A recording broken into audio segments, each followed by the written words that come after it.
सेका मेरे दोस्त, सेका मेरे दोस्त, आखिर कहाँ हो तुम? आओ ना बैठकर चाय पीते हैं।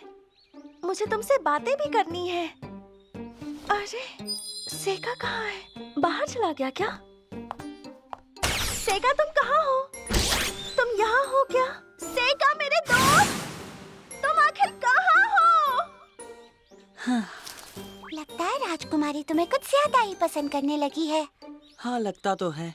अच्छा, वैसे मैं उसके भविष्य देखने के बारे में जानना चाहती थी, तो क्या तुम जरा मुझे अपने किस्मत बताने वाले जादू से उसके बारे में बता सकते हो? किस्मत और भविष्य बताने में बहुत फर्क है। किस्मत बताने वाले को कुछ जानकारी चाहिए होती है और इसमें हम सब नहीं जान सकते, जबकि भविष्य देखना बिल्कुल अलग बात है। कहीं वो आगे चलकर तुम्हारे लिए कोई खतरा तो नहीं बन जाएगी सेका? नहीं युकी, ऐसा कुछ नहीं होगा। मुझे बस उससे दूर रहना होगा। सेका मेरे दोस्त,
इस तरह मुझे डराया मत करो। सॉरी अम्मू, ये तलवार लेकर कहाँ जा रही हो?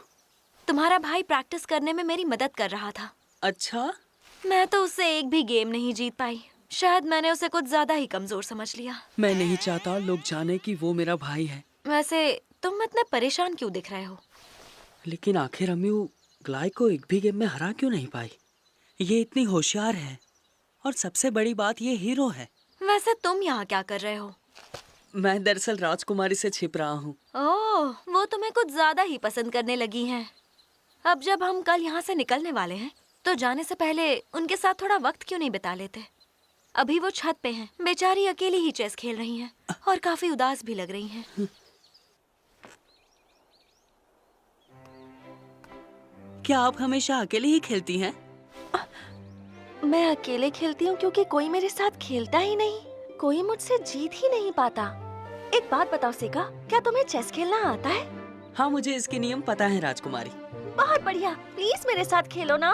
जब बड़े बड़े खिलाड़ी आपको हरा नहीं पाते, तो मेरे जैसा नौसिखिया तो आपके सामने टिक भी नहीं पाएगा। कोई बात नहीं, मैं तुमसे कम मोहरों के साथ खेलूंगी। हाँ, पर बिना रानी के आप मुझसे कैसे जीत पाएंगी? सवाल तो अच्छा था, लेकिन फिलहाल तुम अपनी चाल चलो। पक्का राजकुमारी? मैं इतना अच्छा नहीं हूँ कि खुद को बहुत रोक कर खेल सकूं, तो मैं आपसे पक्का जीत जाऊंगा। बिल्कुल जीतो, अगर जीत सको तो। एक काम करें, तुम इतना ही कह रहे हो तो क्यों ना एक शर्त लगाए? शर्त लगाएं? बिल्कुल, जीतने वाला हारने वाले से जो भी चाहे वो एक काम करवा सकता है। ये शर्त तो कुछ ज्यादा ही बड़ी हो गई ना। शर्त में अगर कुछ ऐसा हो जो तुम नहीं करना चाहते तो मना कर देना। अब तो ठीक है ना? हाँ चलिए ठीक है, तो फिर खेलते हैं।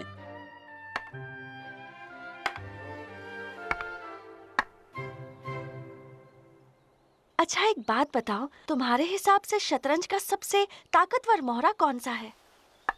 मेरे ख्याल से इस गेम के हिसाब से देखा जाए तो फिलहाल तो सबसे ताकतवर हम दोनों ही हैं, क्योंकि गेम में हम बस मोहरों को ही नहीं बल्कि राजा को भी चलाते हैं।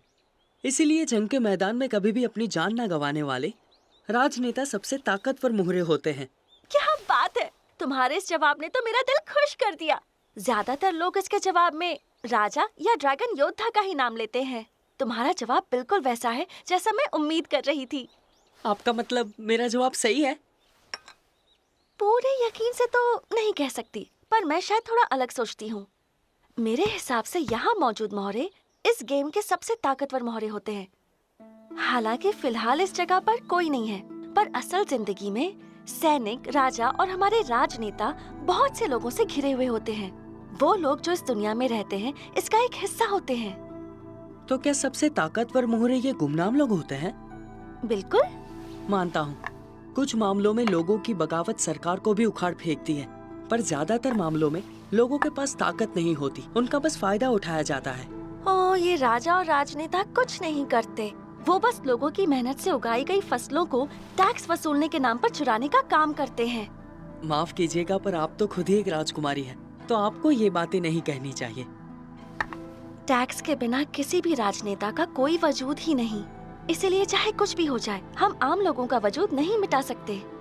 और साथ ही ये लोग हमेशा गिनती में ज्यादा होने की वजह से फायदे में रहते हैं। मतलब राजकुमारी, इसी वजह से आप कुछ भी करके बस लोगों में अपनी एक पहचान बनाना चाहती है ना? सही कहा। अब मेरे पास कोई राजा या ड्रैगन योद्धा तो नहीं है, तो यही सही, मैं वो मोहरा चलाती हूँ जिस पर कोई ध्यान ना दे, खास तौर पर जब वो सबसे ज्यादा ताकतवर हो। वैसे तुम्हें बता दूं कि ये गेम मैं जीतने वाली हूँ। क्या आपने ये पहले ही देख लिया है अपने भविष्य देखने की ताकत से? तुम्हें ये ग्लाय ने बताया? हाँ, पर मुझे इस बात का एहसास पहले से ही हो गया था कि कुछ तो गड़बड़ जरूर है। ग्लाय मुझसे हारेगा ये बात आप पहले से ही जानती थी। साथ ही ये भी कि वो भारी लकड़ियों का ढेर आपके ऊपर गिरने वाला था। इसीलिए जब ग्लाय ने मुझे आपके बारे में बताया तो मैं सब समझ गया। अगर ऐसी बात है तो मैं ग्लाय की शुक्रगुजार हूँ। मुझे तो ये समझ में ही नहीं आ रहा था कि मैं ये बात तुम्हें कैसे बताऊं। खुद की इस ताकत का पता चलने के बाद मुझे एहसास हुआ कि मैं इस दुनिया में क्यों आई हूँ। आपका मतलब अपने भविष्य देखने की ताकत से अपने राज्य की मदद करने के लिए है ना? बिल्कुल नहीं, भविष्य देखकर भी आप उसे बदल नहीं सकते। सब कुछ होने का मतलब ये नहीं कि जिंदगी में सब कुछ अच्छा चल रहा है। जब मुझे इसका एहसास हुआ तभी मैंने ये फैसला कर लिया कि घर में बंद रहने के बजाय मैं ये तय करूंगी कि मुझे जिंदगी कैसे जीनी है। वैसे तुम तो बहुत बुरी तरह हारने वाले हो। अभी भी खेलना चाहोगे? बिल्कुल, मैं आखिर तक हार नहीं मानने वाला। क्या बात कही है, लेकिन अगली 7 चालों में तुम ये गेम हारने वाले हो। ओ, ठीक है, मैं हार मान लेता हूँ। आप सच में बहुत ही अच्छा खेलती हैं। तुम ये नहीं कहोगे कि मेरा भविष्य देखना बेईमानी है? नहीं, बल्कि मैं तो यही कहूँगा कि आप शतरंज की बेहतरीन खिलाड़ी हैं। तुमने तो दिल जीत लिया। पर मैं चाहती थी कि तुम इस बात के जवाब में ये कहो कि मैं ऐसी बेईमानी किसी के साथ कर ही नहीं सकती। ये बात भला मुझे कैसे पता होगी राजकुमारी? बिल्कुल सही। तो फिर मैं आखिर ऐसा क्या करूं जिससे तुम्हें मुझ पर विश्वास हो जाए? एक बात का मुझे जवाब दीजिए। आप क्या सोचती हैं और आपकी कमजोरी क्या है वो बताइए। चलो ठीक है, मैं तुम्हें अपनी एक कमजोरी बताती हूँ। बचपन में मुझे सूप से बहुत डर लगता था। क्या वो आपको पसंद नहीं था? बिल्कुल नहीं, बहुत पसंद था, पर खास तौर पर सर्दियों में उसे आग के पास पीने से मैं बहुत डरती थी। मुझे ये बात अच्छे से पता थी कि सूप और ब्रेड दोनों में मैदा होता है, जिसकी वजह से एक दिन मेरे छोटे से दिमाग में एक बात आई। मुझे लगा कि अगर मैं सूप पीकर आग के नजदीक सो गई तो कहीं ऐसा ना हो कि मेरे पेट में उसकी ब्रेड बन जाए और फिर मेरा पेट फूलकर गुब्बारा हो जाए।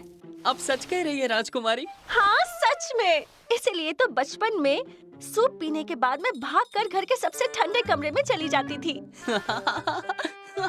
तुम एक देश की राजकुमारी पर हंस रहे हो? इस हरकत से तुम्हें सजा भी मिल सकती है, पता है ना? सॉरी राजकुमारी, पर इस बात पर कोई भी अपनी हंसी रोक नहीं पाएगा। अब तुम्हें बताती हूँ कि मैं क्या सोच रही हूँ। मिसाल के तौर पर मैं इस वक्त किसी की जान बचाना चाहती हूँ। मान लो एक बच्चा है जो मैदान में खेल रहा है और उसके बगल में एक बहुत बड़ा गड्ढा है, पर बच्चे को फिलहाल उस गड्ढे के बारे में कुछ नहीं पता और जल्दी ही वो उसमें गिर जाएगा। लेकिन मैं उसे गिरने से बचाना चाहती हूँ। इसका मतलब? माफ करना, मैं इससे ज्यादा नहीं बता सकती। मैं नहीं चाहती भविष्य में कुछ ऐसा हो जो मैं भी नहीं सोच सकती। मतलब आप अम्यू से इसीलिए मिलना चाहती थी? सच कहूँ तो मैं कुछ कह नहीं सकती, तुम ऐसा सोच सकते हो। तो ये सारी की सारी चीजें आपने बस अकेले अपने दम पर करने की सोच ली है क्या? फिर तो मैं आपका साथ जरूर दूंगा। मैं आपके किसी काम आ सकूं तो आप मुझे बेझिझक बताइएगा राजकुमारी। दिल खुश कर दिया। बहुत अच्छा लगा तुम्हारे साथ, सेका मेरे दोस्त। मुझे भी बहुत अच्छा लगा। हाँ। मैं इत्मीनान से सोचूंगी कि मुझे तुमसे आखिर कौन सा काम करवाना चाहिए। हाँ बिल्कुल, मुझे तो लगा था ये भूल गई होंगी।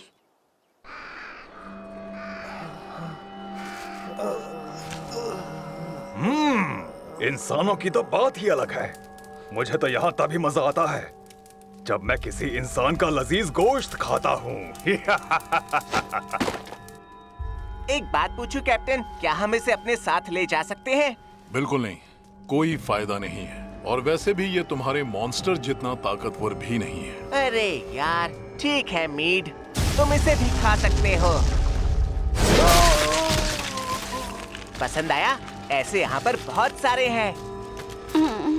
मेरा पेट भर चुका है। वैसे जोर, तुम भी कुछ खा क्यों नहीं लेते? जब से हम यहाँ आए हैं तब से तुम यहीं पर खड़े हो। नहीं गर्ल, मुझे बिल्कुल भी भूख नहीं लगी। तुम सबकी वजह से मुझे आखिरी लड़ाई में कोई मेहनत नहीं करनी पड़ी। खुद पर इतना ज्यादा दबाव मत डालो। मोटू रैब, सबसे ताकतवर राक्षस। लोनी, किसी को भी वश में करने वाला। पिस्लारिया, इविल आई वाली। और आखिर में गलगानेस, एक खतरनाक डेविल, हमारे काले कबीले का अगला सरदार। ये सारे के सारे बहुत ताकतवर हैं और इस सफर में और ताकतवर हो गए हैं। तो साथियों, खुद में फिर से वही ताकत भर लो। ठीक है। दूसरों की ताकत देखने की शक्ति पहले तो मैं किसी को बता नहीं सका। कभी समझ नहीं आई कि मेरे पास ये शक्ति क्यों है। कई बार इसने मुझे परेशान किया, पर अभी कोई फर्क नहीं पड़ता, क्योंकि ये मेरा मकसद पूरा करने में आगे चलकर मेरे काम आएगी। कहीं तुम कुछ भूले तो नहीं? नहीं लुफ्ट, मैंने सब ले लिया। स्कूल में ख्याल रखना और खूब मजे करना। हाँ। साथ ही साथ ये भी फैसला कर लेना कि ग्रेजुएट होने के बाद तुम्हें क्या करना है। मुझे यकीन है डैड भी चाहेंगे कि तुम अपनी पढ़ाई जारी रखो, पर हाँ हाँ, मैं जानता हूँ। एडवेंचरर बनने की अपनी इच्छा मैं किसी को नहीं बताऊंगा। यीफा, तुम भी सोचना इस बारे में। तुमने यहाँ रहकर बहुत काम किया, तुम्हें आराम करने ही नहीं मिला। मैं बिल्कुल ठीक हूँ। आप भी अपनी तबीयत का ख्याल रखिएगा। तुम दोनों भी अपना ख्याल रखना और मौका मिले तो यहाँ दोबारा जरूर आना। बिल्कुल, आप भी अपना ख्याल रखना। सच कहूँ तो मैं तो यहीं पर रुकना चाहती थी। तुम तो पूरे टाइम सुस्त ही रही। अपने घर पे भी ऐसे ही रहती हो क्या?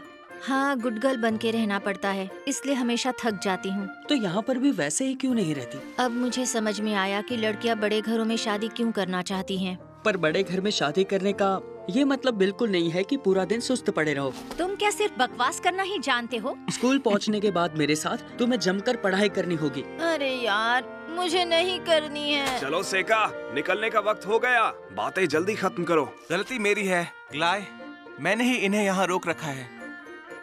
अच्छा ठीक है, अब आए। अपना ख्याल रखना। सुनो ग्लाय, अब क्या हुआ? तुम तो अक्सर राजधानी आते ही रहते हो ना? वहाँ पर भी हम एक दूसरे से आराम से मिलके बात कर सकते हैं। हाँ, बिल्कुल सही कहा। मान लो ग्लाय मुझे मारने आए हुए कातिलों से लड़ाई में मरते मरते बचे और तुम वहाँ से मिलने आओ, कैसा रहेगा? आपकी बात सच ना हो जाए राजकुमारी। मैं मजाक कर रही हूँ और ये बात मैं कह रही हूँ कि ये बस मजाक है, तो बिल्कुल फिक्र मत करो।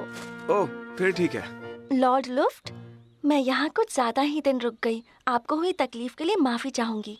ये तो मेरा फर्ज था राजकुमारी। मैं राज्य की देखभाल करता रहूंगा और उसकी बेहतरी के लिए जादू की पढ़ाई को और बेहतर बनाता रहूंगा। ठीक है, फिर मिलते हैं लुफ्ट। ख्याल रखना। हाँ, तुम भी सेका। फिर मिलेंगे।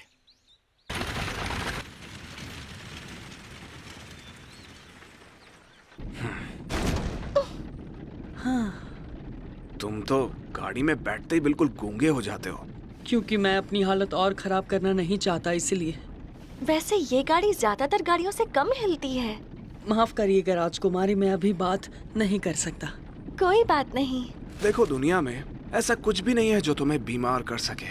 पर ग्लाई, तुम्हें पता है ना कि मैं एक इंसान हूँ। क्या पता हो या नहीं।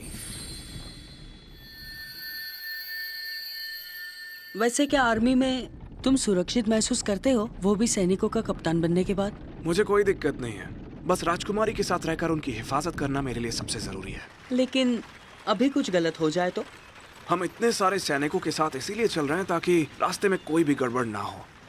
फिर भी गड़बड़ हो गई तो मैं राजकुमारी की हिफाजत करते हुए आर्मी की कमान संभाल लूंगा। इसमें कोई बड़ी बात नहीं है। बहुत अच्छे ग्लाई।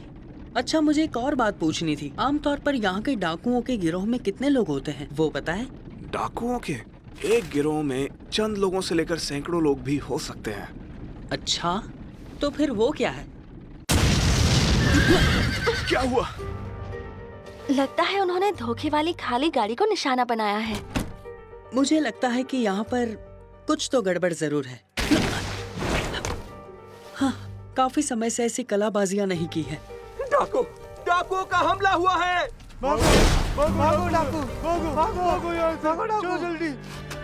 गलत गाड़ी उड़ा दी।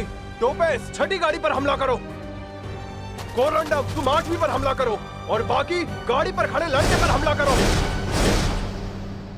तीरों का हमला? इन पर तो एक ही चीज काम करेगी। Phase of sunlight, magnetic storm spell. हमला!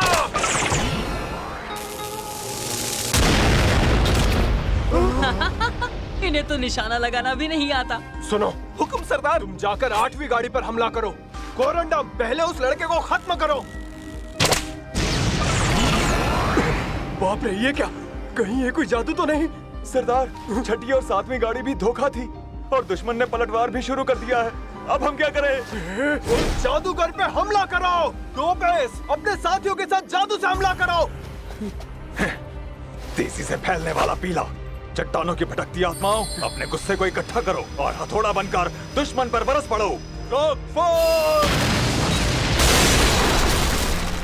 जादूगरों से निपटना तो और भी आसान है। ये क्या, एक कवच? चलो जल्दी अपनी तलवारें निकालो, हमें उसे किसी भी हाल में खत्म करना है। गाड़ी को निशाना बनाओ और उसे पकड़ कर ले आओ। तुम सबके तीर खत्म हो गए ना, बेवकूफ। चलो अब मैं तुम्हें कमाल दिखाता हूँ। सिपाहियों, आज हमें अपनी राजकुमारी को बचाने का मौका मिला है। कौन कौन चाहता है उसकी बहादुरी की मिसाल दी जाए?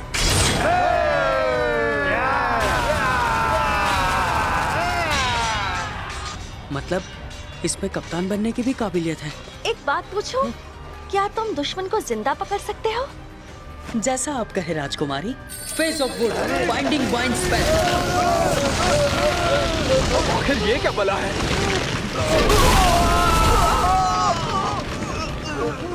तो कैसी रही? मैंने तो इन सबको जिंदा पकड़ लिया। डाकू? मैं तो सोच ही रही थी कि ये शोर कैसा है। तुमने सारे डाकुओं को पकड़ लिया सेका?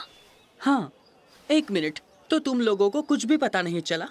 ध्यान में आया कि हमारी पीछे वाली गाड़ी दिख ही नहीं रही थी, इसलिए हम वहाँ से फौरन घूम गए। पर यहाँ पहुँचने से पहले सब खत्म हो चुका था।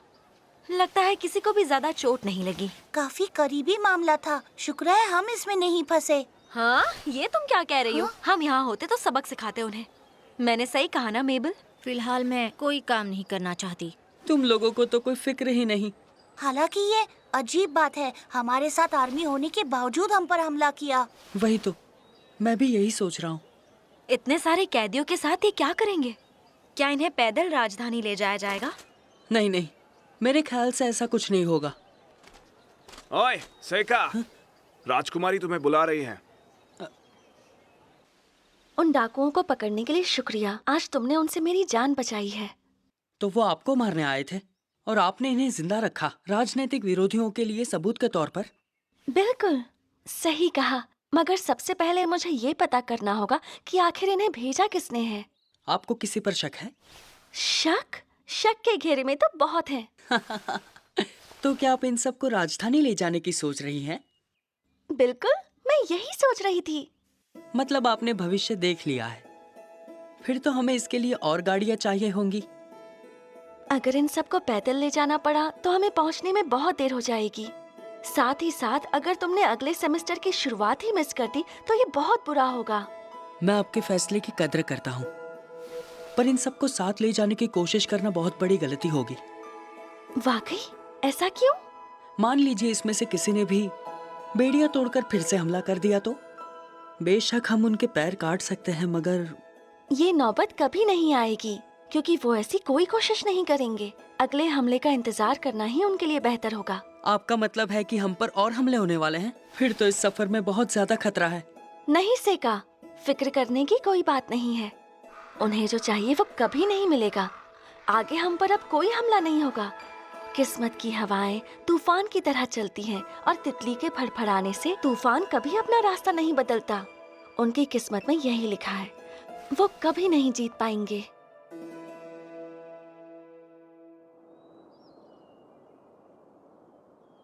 मुझे सच में बहुत बुरा लग रहा है। मैं तो तुम लोगों को यहाँ की अदालत भी नहीं दिखा पाई। काश मैं भी देख पाती, फिर मैं सबको उसके बारे में जरूर बताती। ओह, गड़बड़ हो गई ना अम्मियों। इतनी खातिरदारी मिलने के बाद मैं तो बहुत खुश हूँ। तुम भी ऐसा सोचती हो मेबल? ज्यादातर मुझे अपनी उम्र के लोगों के साथ बात करने का बिल्कुल मौका ही नहीं मिलता। तुम सबके साथ बहुत मजा आया। दिल से कह रही हूँ, मुझे पूरा यकीन है तुम सबको बुलाने का मौका मुझे जरूर मिलेगा। बिल्कुल, हम जरूर आएंगे। चलिए राजकुमारी, चलने का वक्त हो गया है। चलो फिर, अब मुझे जाना होगा। फिर मिलेंगे सेका। बाय। तुम अपना ख्याल रखना। आप भी राजकुमारी अपना ख्याल रखना। आपके लिए लड़ना मेरे लिए बहुत ही बड़ी बात थी। क्या तुम भी? इसमें क्या बड़ी बात थी? मुझे तो लगा हम दोस्त बन गए हैं, पर अब लगता है नहीं बने।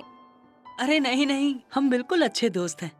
सेका मेरे दोस्त, मैं हमेशा दोस्ती निभाऊंगी और तुम्हारा साथ दूंगी।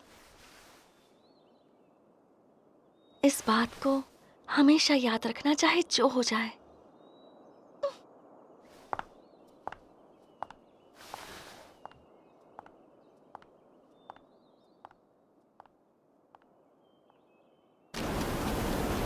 हमारी मंजिल बहुत करीब है। लगता है सफर खत्म होने वाला है। काफी मुश्किल सफर था ये। बहुत किस्मत वाले हैं कि बिना किसी की जान गंवाए हम इतनी दूर तक पहुंच गए। अपनी मंजिल पर पहुंच के हमें वही करना होगा जिसके लिए हम यहाँ आए हैं। हम सब ये अच्छी तरह जानते हैं कि खतरा इस बार हर बार से कहीं ज्यादा है। हीरो को हराने के बाद कोई भी हमें जिंदा नहीं लौटने देंगे। ये सफर हमेशा से एक तरफा ही रहा है। लेकिन तो साथियों, हम सारे डीमंस की खातिर हीरो को हरा देंगे और अपना ये काम पूरा करने के बाद हम सारे एक साथ अपने घर चलेंगे। तुम ये बात अभी क्यों कह रहे हो? हमारा तो शुरू से ही यही प्लान रहा है। मुझे तो देर तक अपने गद्दे पर सोना है। मुझे तो यहाँ से बहुत सारी चीजों के बीज ले जाने हैं। वो चीजें उगाकर मैं गांव वालों को खिलाऊंगा। मैं वापस जाकर सबको ये कारनामे सुनाना चाहता हूँ। सबको बताऊंगा कि मैंने अपने भाई का बदला ले लिया। ये महान काम हम एक साथ मिलकर करेंगे। खुद के भविष्य के लिए, डीमंस के भविष्य के लिए।